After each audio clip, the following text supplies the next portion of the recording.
Ever wonder why birds seem to watch you? What if they're not birds at all, but government spies?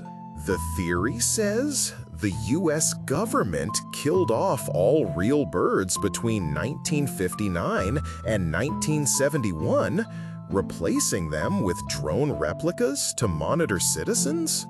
Started as satire by Peter McIndoe, but believers point to mass bird deaths and birds perching on power lines, recharging.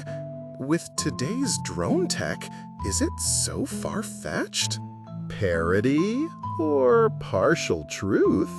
Next time you see a pigeon, look closer. Comment your thoughts. Subscribe for more curiosities.